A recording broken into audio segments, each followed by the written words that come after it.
Assalamualaikum warahmatullahi wabarakatuh. Jumpa lagi dengan saya Lutfi Afandi, founder Cafe Bisnis Online, sebuah website yang memberikan panduan bisnis online yang telah eksis sejak tahun 2007. Di pertemuan kali ini kita akan bicara tentang list building. List building adalah nyawa dalam sebuah bisnis. Bisnis apapun, baik bisnis MLM atau Anda sebagai agen asuransi atau Anda menjual apapun. Kalau kita memiliki list, maka kita akan lebih mempercepat penjualan dan mempercepat repeat order. Jadi list building itu ibarat nyawa dalam sebuah bisnis. Kalau di bahasa teman-teman networking, list building ini biasa dikenal dengan membuat daftar nama. Jadi mereka akan menyuruh, leader-leader mereka akan menyuruh para downline-nya untuk melakukan list daftar nama orang-orang yang mereka kenal. Jadi ditulis semua namanya, nomor teleponnya, alamatnya di mana. Nah, tapi dalam bisnis online, list building ini nggak harus orang-orang yang kita kenal, tapi yang penting adalah orang-orang yang tertarik dengan produk yang akan kita jual nanti. Setidaknya ada dua macam list building. Yang pertama, list building yang masif atau tidak tertarget. Jadi misalnya Anda punya 100.000 nomor HP atau 100.000 email, tapi kita nggak pernah tahu email itu orang-orang yang tertarik dengan produk kita atau tidak. Pokoknya ada daftar saja, nanti kita blast semuanya, kita kasih kita kirimkan email iklan ke mereka. Nah, biasanya konversinya sangat kecil. Dari 100.000 itu mungkin hanya 100 atau malah 1.000 atau bahkan 100 orang saja yang akan action dengan penawaran kita. List yang kedua adalah list yang tertarget. Jadi kita mencari list yang orang-orang benar tertarik dengan produk kita. Misalnya kita akan menjual kamera, maka kita cari list orang-orang yang hobi fotografi. Karena mereka yang hobi fotografi pasti butuh kamera kan. Atau setidaknya mereka akan upgrade kameranya dengan kamera yang lebih baik dan lebih baik lagi. Apa saja yang bisa kita list? Pertama, kita bisa melist akun sosial medianya. Misalnya akun Facebooknya atau akun Twitternya. Kita juga bisa melist emailnya. Jadi kita kumpulkan email orang-orang yang punya tema atau punya minat yang sama dengan produk kita. Kita juga bisa list nomor HP. Nomor HP ini tentu cukup mahal ya biayanya ketika kita akan broadcast. Dan list yang keempat adalah list PIN BB. Ini sangat mudah, tapi sangat terbatas karena satu PIN BB hanya bisa memuat 2000 nomor saja. Sedangkan kalau HP, email atau akun bisa lebih banyak dari itu. Bagaimana caranya mengumpulkan list yang tertarget? Kalau cara yang sering saya lakukan adalah memberi umpan. Jadi ibaratnya kita cari ikan gitu, kita lemparkan dulu umpannya yang sesuai dengan target kita. Misalnya kita cari orang yang hobi fotografi, ya kita buat misalnya e-book panduan menjalankan atau e-book cara memakai kamera atau e-book cara mendapatkan foto yang sensasional gitu, yang dramatis. Kita bisa buat e-book seperti itu, kita bagikan gratis. Nah, syaratnya untuk mendapatkannya adalah memasukkan nama dan email. Jadi mungkin Anda sudah sering ya ketemu tawaran gitu, e-book gratis. Ketika Anda klik websitenya, tiba-tiba di sana sudah ada form nama dan email. Nah, itu Anda isi, maka Anda sudah masuk ke list pemilik website tersebut. Biasanya setelah beberapa waktu mereka akan mulai promosi atau memberikan tips-tipsnya. Nah, ini nanti ada cara kedua, bagaimana cara memelihara list buildingnya sehingga orang nggak cuman setor email saja, tapi akhirnya memiliki keterikatan dengan kita. Selain e-book, Anda juga bisa menawarkan software. Misalnya Anda yang jual produk apa gitu ya. Misalnya saya ingin menjualkan hosting. Nah, kalau mereka cuman kita suruh beli hosting gitu aja kan nggak efektif ya. Kalau mereka sudah punya, terus buat apa gitu. Nah, kita bisa bikin misalnya software untuk broadcast ke semua grup Facebook. Kita buat API-nya, lalu kita pasarkan, kita tawarkan software tersebut secara gratis. Nah, ketika mereka membaca buku panduannya, mereka akan tertarik untuk ikut membeli hostingnya, karena kita tawarkan di situ hosting yang sudah teruji, misalnya teruji support dengan software ini adalah hosting A misalnya. Mereka akan beli lewat link afiliasi kita. Nah, itu caranya dengan mengumpankan software gratis. Atau kita bisa juga memberikan produk gratis atau sampel. Biasanya dipakai untuk produk-produk penjualan biskuit. Nah, saya kemarin itu kena di Giant. Ketika asik belanja, tiba-tiba ada mbak-mbak gitu, ya biasa ngasih sampel, silakan Pak dicoba, silakan Bu dicoba. Ya udah dimakan. Nah, apalagi anak saya tiba-tiba gitu, padahal belum makan, waduh, jadi sungkan kalau tidak beli. Akhirnya dari satu sampel satu keping biskuit itu kita beli satu bungkus. Nah, itu kan tidak termasuk list building sih, cuman ngasih umpan supaya orang beli yang lebih besar. Jadi kita dikasih umpan biskuit satu keping untuk beli biskuit yang setumpuk. Sampai sekarang biskuit masih ada. Nah, kemudian saya teringat buku tentang gratisan gini ya, yaitu dahulu itu sebelum ada istilah list building ini, ada perusahaan penjual panci gitu. Mereka di kota tersebut ada aturan tidak boleh door to door menjual panci. Nah, pemilik produk ini cari akal, akhirnya oh ya, saya buat buku resep dan itu dibagikan gratis. Nah, karena tidak jualan dan pembagian buku gratis, maka tentu diizinkan oleh pemerintah setempat. Akhirnya ya udah, buku itu dibagikan dari pintu ke pintu, dikasihkan gratis bukunya. Apa yang terjadi setelah dibuka bukunya, ternyata untuk bisa menghasilkan masakan-masakan enak ala restoran itu butuh panci khusus. Nah, panci ini hanya dijual oleh perusahaan tersebut.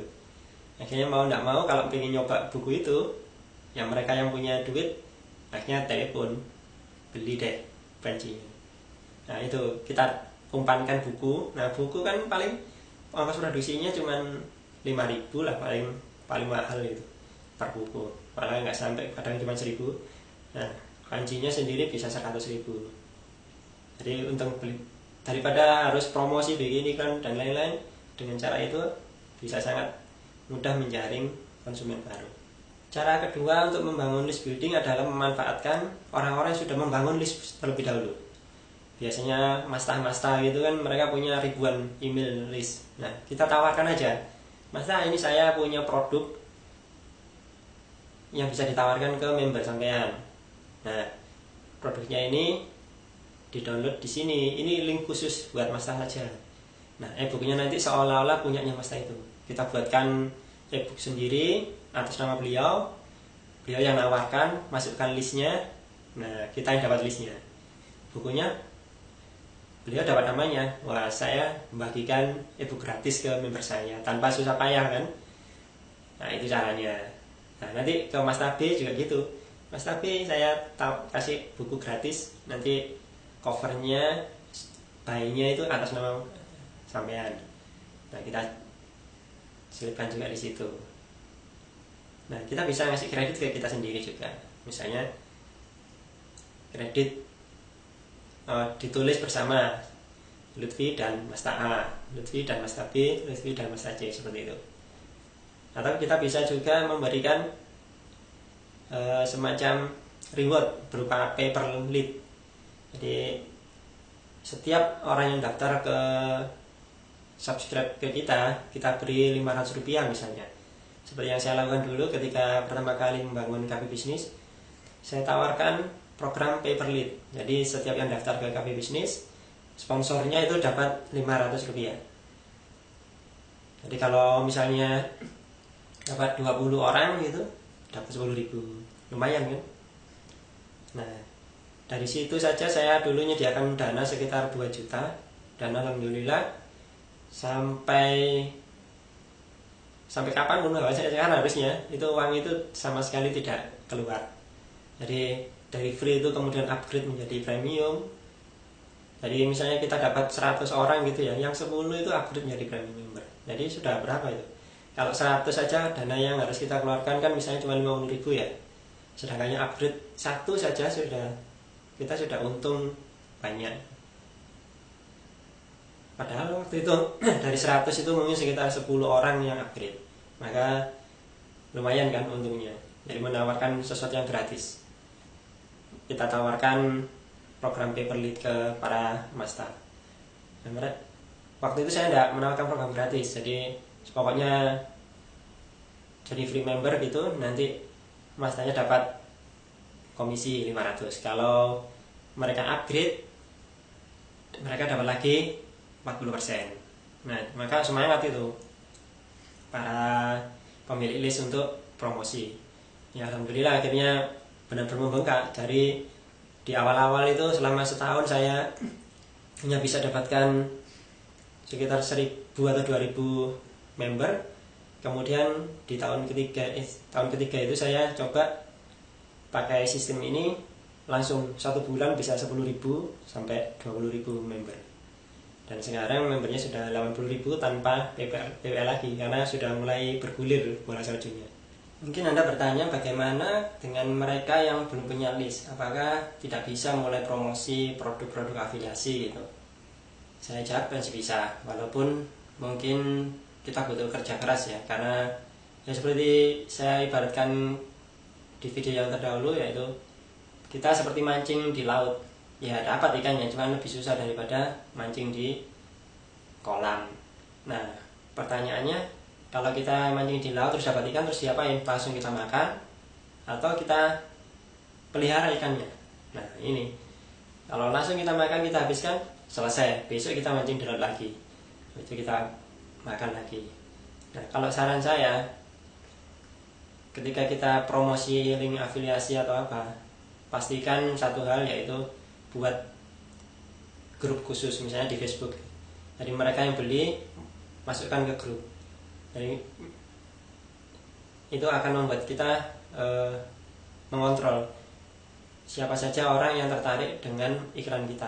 Nah, suatu saat ketika kita punya produk serupa untuk ditawarkan, kita tinggal menawarkan lagi ke mereka. Nah, ini sangat menarik, karena itu kalau bisa jangan langsung mengarahkan link afiliasi itu ke website pemilik produk, tapi arahkan ke website kita dulu, sehingga mereka kenal website kita daripada website pemilik produk. Contohnya ketika saya menawarkan produk di cafe bisnis ya, mereka bertanya itu seolah-olah produk itu milik saya. Jadi ditanyakan ini itu, terus saya mau order ini juga mas, kalau premium member bagaimana. Jadi seolah-olah produk itu adalah produk saya, padahal itu produk orang lain yang saya promosikan kebetulan di website cafe bisnis. Nah ketika artikel tentang produk tersebut saya sebarkan ke member, ya mereka kan tahunya cafe bisnis. Mereka datang ke situ, mereka baca, terus ketika ada tawaran ya mereka mikir kalau beli ya mereka beli, kalau enggak ya disimpan dulu. Nah yang disimpan apa? Yang disimpan adalah artikel saya di cafe bisnis. Nah kalau menggunakan Facebook lebih gampang lagi, kita promosi lalu kita tawarkan, misalnya yang membeli lewat link saya akan mendapat support full dari saya. Caranya masuk ke grup secret, saya sudah menyediakan grup khusus untuk membahas produk tersebut. Jadi kalau ownernya biasanya agak repot ya, kalau kebanyakan member. Nah kita bantu ownernya, sekaligus kita bantu mereka yang sudah beli lewat kita.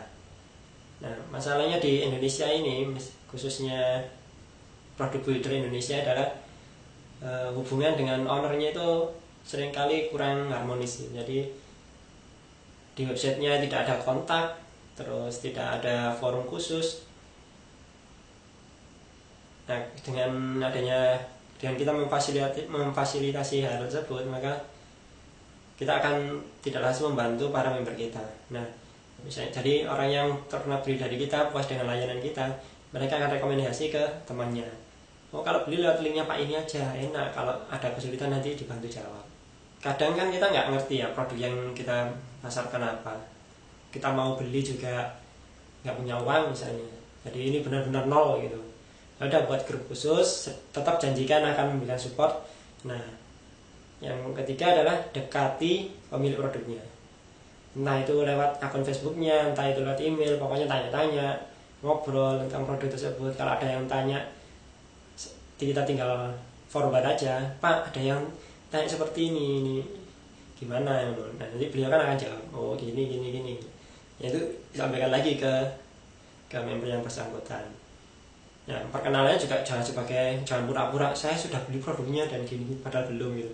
Ya udah bilang saya memasarkan produk Anda, sekarang sudah dapat beberapa hasil, ini ada yang mau ditanyakan seperti ini, ada member yang mau tanya, mungkin mereka masih kesulitan komunikasi, ini saya bantu jadi perantaranya. Jadi perantara itu nggak hanya ketika sampai jualan gitu sudah terjadi penjualan terus kita lepas, kita tinggal gitu aja, jangan. Kita kawal terus sampai mereka benar-benar paham produknya, dan kalau ada kesulitan kita bantu seperti itu. Nah, kalau dapat penghasilan dari afiliasi jangan langsung dihabiskan. Seperti tadi, mancing ikan jangan dihabiskan semua, tapi sisakan beberapa untuk investasi membangun list. Yang saya sarankan adalah membeli produk-produk MRR ya, Master Resale Right atau PLR, Private Label Right. Nah, produk-produk tersebut bisa kita jual ulang, bisa kita bagikan gratis, bisa lewat grup kita atau lewat website yang akan kita bangun nanti. Jadi investasikan sebagian penghasilan kita dari afiliasi itu untuk memperkuat pemasaran afiliasi kita. Produk MRR atau Master Resale Right itu sudah bisa kita beli dengan harga yang murah sekarang. Karena dulu dari MRR yang pertama itu biasanya dijual mahal ya, misalnya $100, mereka jual, yang beli itu akan dijual kembali dengan harga misalnya $25, dengan harapan di terjualan 4 aja sudah balik modal gitu. Nah, yang beli dengan harga $25 akhirnya menjual lagi dengan harga lebih murah lagi, misalnya $5 atau malah $1 gitu. Makanya tidak heran kalau sekarang banyak MRR itu kita bisa beli dengan harga $1, itu pun sudah gabungan dengan MRR dari founder-founder yang lain, sehingga harganya sangat-sangat murah, dan yang kita dapat juga bukan hanya 1-2 tapi sudah ratusan bahkan sampai puluhan gigabyte produknya. Untuk yang PLR atau Private Label Right itu adalah produk yang bisa kita akui sebagai milik kita. Biasanya kita pakai sebagai bonus, misalnya kita cari PLR yang sesuai dengan produk yang kita jual, lalu kita ganti namanya, kita tambah ini itu, kita ganti covernya, sudah seperti produk baru. Akhirnya kita jadikan bonus gratis bagi mereka yang mau beli melalui link afiliasi kita. Nah, dengan modal MRR dan PLR ini kita bisa menarik orang untuk beli melalui kita. Mereka akan mikir-mikir, wah kalau saya beli lewat Pak ini, saya dapat 10 produk baru yang sesuai dengan tema. Kalau beli di Pak yang itu, saya mungkin cuma dapat 1 atau 2 produk. Nah, seperti itu. Maka gunanya yang punya grup khusus juga enaknya gitu. Kita nanti misalnya PLR yang banyak, kita butuh waktu untuk mengembangkan, nah kita posting aja satu-satu gitu. Tiap sebulan sekali atau seminggu sekali kita posting produk baru khusus untuk para pembeli produk yang melalui link afiliasi kita. Nah, ini bisa jadi sarana promosi sendiri. Oke, sampai di sini dulu. Saya mohon sekali untuk praktek minimal buat grupnya dulu. Terus ya tawarkan grup itu sebagai produk Anda, produk unggulan Anda untuk para pembeli produk yang melalui link afiliasi Anda. Dari situ hasil dari penjualan diinvestasikan lagi untuk beli MRR atau PLR, kita olah, kita godok supaya lebih menarik lagi, kita bagikan gratis kepada mereka yang sudah beli produk kita. Jadi kita nggak perlu ngasih diskon atau cashback gitu, itu sebenarnya kurang etis ya, karena bisa merusak harga produk itu sendiri. Jadi lebih baik kita tawarkan produk-produk baru yang menunjang produk yang kita pasarkan. Oke, kalau ada pertanyaan silakan diajukan melalui email admin@cafebusiness.com, dan jangan lupa untuk subscribe Sekian, wassalamualaikum warahmatullahi wabarakatuh.